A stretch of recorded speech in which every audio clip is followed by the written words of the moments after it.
معزز سامعین اکرام، السلام علیکم ورحمۃ اللہ وبرکاتہ۔ امید کرتا ہوں کہ آپ سب خیریت و عافیت سے ہوں گے۔ اللہ تعالیٰ آپ کو خوش رکھے، شاد و آباد رکھے۔ ایسار وظیفے میں آپ کا سواگت ہے، استقبال ہے۔ ہم دل سے شکر گزار ہیں کہ آپ اس چینل پر تشریف لے کر آئے۔ آج ہم جانتے ہیں ایک سورہ مبارکہ کے بارے میں، اس کی فضیلت و برکت، اس کے پڑھنے سے ہمیں کیا ملتا ہے۔ آخرکار اس کو جب ہم سنیں گے، اگر آپ نہیں پڑھ سکتے تو پڑھنے سے ہمیں کیا ملتا ہے اور سننے سے ہمیں کیا ملتا ہے۔ ہر ایک چیز کی وجہ یہ ہوتی ہے کہ اگر ہم پڑھ سکتے ہیں تب تو ہمارے لیے بہتر ہوتا ہے، اگر ہم نہیں پڑھ سکتے تو پھر ہمارے لیے بڑا مشکل ہوتا ہے اس کو پڑھنا۔ لیکن صرف پڑھنا جاننا یہ بڑی بات نہیں ہے، لیکن پڑھنے کے ساتھ ساتھ سمجھنا یہ بہت ضروری ہوتا ہے ہر انسان کے لیے۔ اگر کوئی انسان یہ جانتا ہو کہ اس کو پڑھنا بہتر ہے، لیکن اگر اس کی ساری خصوصیات، اس کی ساری خصلتیں یا اس کی ساری جو فائدے ہیں، بینیفٹس ہیں، اگر وہ نہیں پتہ ہوں تو انسان ان چیزوں میں ادھورا رہتا ہے۔ اور یہ سورہ مبارکہ جس کے بارے میں آج ہم بات کرنے والے ہیں، سورہ یاسین۔ سورہ یاسین کی بہت فضیلت ہے۔ بزرگان دین نے بھی اور اللہ کے نبی صلی اللہ تعالی علیہ وسلم نے اس سورہ مبارکہ کے متعلق ارشاد فرمایا ہے کہ اللہ تبارک و تعالی سورہ یاسین پڑھنے اور سننے والے کو اتنا ثواب عطا فرماتا ہے، اتنا ثواب عطا فرماتا ہے کہ ہر حروف کے عوض میں اللہ تبارک و تعالی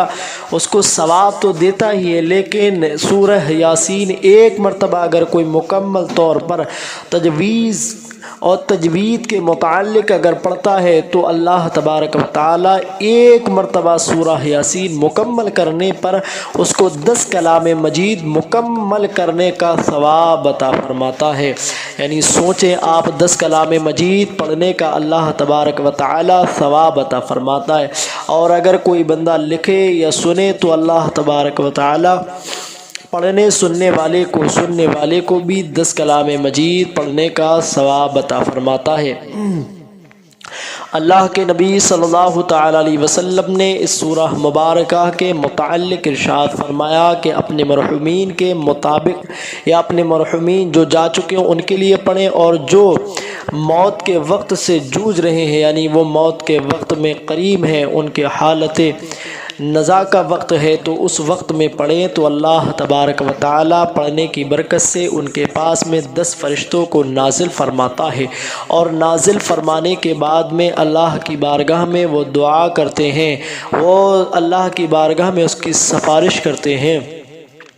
اور اس کے جنازے میں بھی شامل رہتے ہیں، اس کو غسل دینے میں بھی شامل رہتے ہیں۔ تو سوچے ذرا کتنی پاورفل ہے یہ سورہ مبارکہ۔ اور بزرگان دین نے لکھا ہے کہ جو بندہ اس سورہ مبارکہ کو پڑھتا یا سنتا ہے تو کبھی بھی وہ محتاج نہیں رہتا۔ وہ جو دعا کرتا ہے جائز والی، اللہ تبارک و تعالی اس کی اس جائز تمنا کو پورا عطا فرماتا ہے،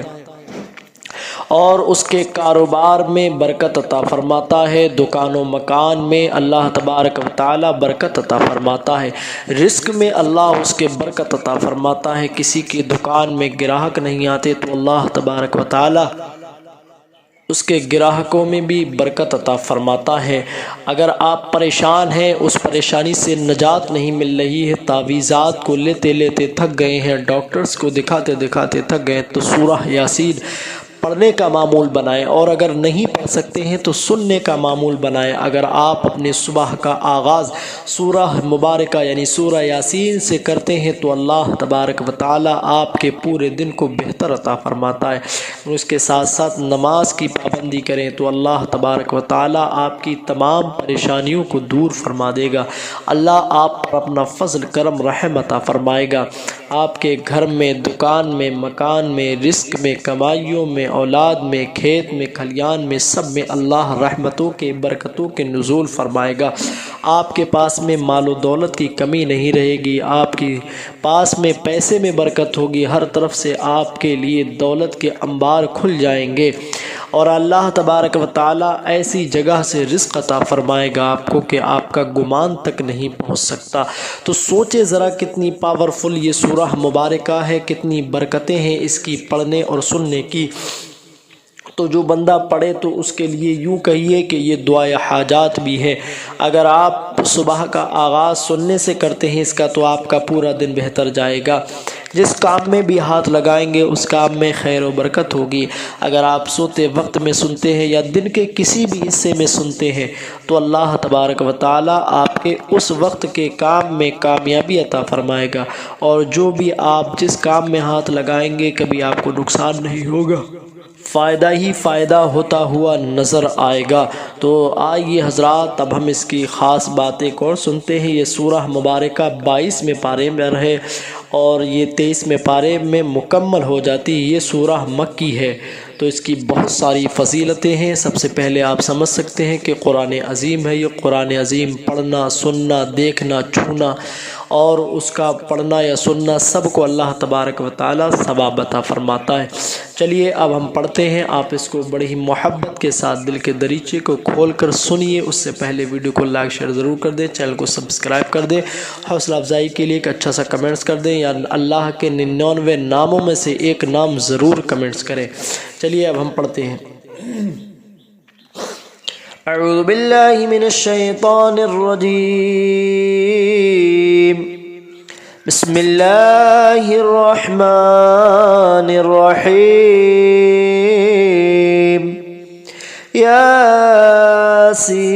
यासीन वल क़ुरआनिल हकीम इन्नका लमिनल मुरसलीन अला सिरातिम मुस्तक़ीम तंज़ीलल अज़ीज़िर रहीम लितुन्ज़िर क़ौमन मा उन्ज़िर आबाउहुम फ़हुम गाफ़िलून लक़द हक़्क़ल क़ौलु अला अक्सरिहिम फ़हुम ला युमिनून इन्ना जअलना फ़ी अअनाक़िहिम अग़लालन फ़हिय इलल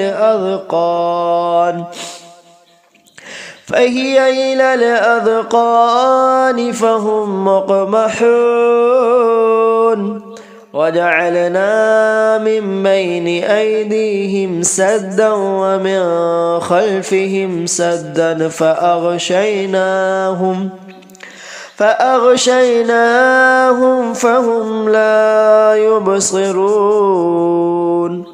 वसवाउन अलैहिम अअन्ज़रतहुम अम लम तुन्ज़िरहुम ला युमिनून अम लम तुन्ज़िरहुम ला युमिनून इन्नमा तुन्ज़िर मन इत्तबअ الذिक्र व खशिय अर्रहमान बिलग़ैब फ़बश्शिरहु बिमग़फ़िरतिन व अज्रिन करीम। इन्ना नहनु नुह्यिल मौता व नक्तुबु मा क़द्दमू व आसारहुम व कुल्ल शैइन अहसयनाहु फ़ी इमामिन मुबीन। वضرب لهم مثلا أصحاب القرية إذ جاءها المرسلون إذ أرسلنا إليهم اثنين فكذبوهما فعززنا بثالث فقالوا إنا إليكم مرسلون قالوا ما أنتم إلا بشر مثلنا وما أنزل الرحمن من شيء إن أنتم إلا تكذبون قالوا ربنا يعلم إنا إليكم لمرسلون وما علينا إلا البلاغ المبين قالوا إنا تطيرنا بكم لئن لم تنتهوا لنرجمنكم وليمسنكم منا عذاب أليم قالوا طائركم معكم أئن ذكرتم بل أنتم قوم مسرفون وجاء من أقصى المدينة رجل يسعى قال يا قوم اتبعوا المرسلين اتبعوا من لا يسألكم أجرا وهم مهتدون وما لي لا أعبد الذي فطرني وإليه ترجعون أتخذوا من دونه آلهة إن يردني الرحمن بضر لا تغن عني شفاعتهم شيئا ولا ينقذون إني إذا لفي ضلال مبين إني آمنت بربكم فاسمعون قيل ادخل الجنة قال يا ليت قومي يعلمون بما غفر لي ربي وجعلني من المكرمين وما أنزلنا على قومه من بعده من جند من السماء وما كنا منزلين إن كانت إلا صيحة واحدة فإذا هم خامدون يا حسرة على العباد ما يأتيهم من رسول إلا كانوا به يستهزئون ألم يروا كما أهلكنا قبلهم من القرون أنهم إليهم لا يرجعون وإن كل لما جميع لدينا محضرون وآية لهم الأرض الميتة وأحييناها وأخرجنا منها حبا فمنه يأكلون وجعلنا فيها جنات من نخيل وأعناب وفجرنا فيها من العيون ليأكلوا من ثمره وما عملته أيديهم أفلا يشكرون سبحان الذي خلق الأزواج كلها مما تنبت الأرض ومن أنفسهم ومما لا يعلمون وآية لهم الليل نسلخ منه النهار فإذا هم مظلمون والشمس تجري لمستقر لها ذلك تقدير العزيز العليم والقمر قدرناه منازل حتى عاد كالعرجون القديم لا الشمس ينبغي لها أن تدرك القمر ولا الليل سابق النهار وكل في فلك يسبحون وآية لهم أنا حملنا ذريتهم في الفلك المشحون وخلقنا لهم من مثله ما يركبون وإن نشأ نغرقهم فلا صريخ لهم ولا هم ينقذون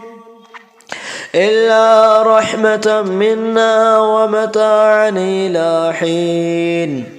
وإذا قيل لهم اتقوا ما بين أيديكم وما خلفكم لعلكم ترحمون وما تأتيهم من آية ربهم إلا كانوا عنها معرضين وإذا قيل لهم أنفقوا مما رزقكم الله قال الذين كفروا للذين آمنوا ونطعم من لو يشاء الله وطعمه إن أنتم إلا في ضلال مبين ويقولون متى هذا البعد إن كنتم صادقين ما ينظرون إلا صيحة واحدة تأخذهم وهم يخصمون فلا يستطيعون تصقية ولا إلى أهلهم يرجعون ونفخ في الصور فإذا هم من الأجداث إلى ربهم ينسلون قالوا يا ويلنا من بعثنا من مرقدنا هذا ما بعد الرحمن وصدق المرسلون إن كانت إلا صيحة واحدة فإذا هم جميع لدينا محضرون فاليوم لا تظلم نفس شيئا ولا تجزون إلا ما كنتم تعملون إن أصحاب الجنة اليوم في شغل فاكهون وأزواجهم في ظلال على الأرائك متكئون لهم فيها فاكهة ولهم ما يدعون سلام قولا من رب رحيم وامتازوا اليوم أيها المجرمون ألم نعهد إليكم يا بني آدم ألا تعبدوا الشيطان إنه لكم عدو مبين وأن اعبدوني هذا صراط مستقيم ولقد أضل منكم جبلا كثيرا أفلم تكونوا تعقلون هذه جهنم التي كنتم توعدون اصلوها اليوم بما كنتم تكفرون اليوم نختم على أفواههم وتكلمنا أيديهم وتشهد أرجلهم بما كانوا يكسبون ولو نشاء لطمسنا على أعينهم فاستبقوا الصراط فأنى يبصرون ولو نشاء لمسخناهم على مكانتهم فما استطاعوا مضيا ولا يرجعون ومن نعمره ننكسه في الخلق أفلا يعقلون وما علمناه الشعر وما ينبغي له إن هو إلا ذكر وقرآن مبين لينذر من كان حيا ويحق القول على الكافرين أولم يروا أنا خلقنا لهم مما عملت أيدينا أنعاما فهم لها مالكون وذللناها لهم فمنها ركوبهم ومنها يأكلون ولهم فيها منافع ومشارب أفلا يشكرون واتخذوا من دون الله آلهة لعلهم ينصرون لا يستطيعون نصرهم وهم لهم جند محضرون فلا يحزنك قولهم إنا نعلم ما يسرون وما يعلنون أولم ير الإنسان أنا خلقناه من نطفة فإذا هو خصيم مبين وضرب لنا مثلا ونسي خلقه قال من يحيي العظام وهي رميم قل يحييها الذي أنشأها أول مرة وهو بكل خلق عليم الذي جعل لكم من الشجر الأخضر نارا فإذا أنتم منه توقدون أوليس الذي خلق السماوات والأرض بقادر على أن يخلق مثلهم بلى وهو الخلاق العليم إنما أمره إذا أراد شيئا أن يقول له كن فيكون فسبحان الذي بيده ملكوت كل شيء وإليه ترجعون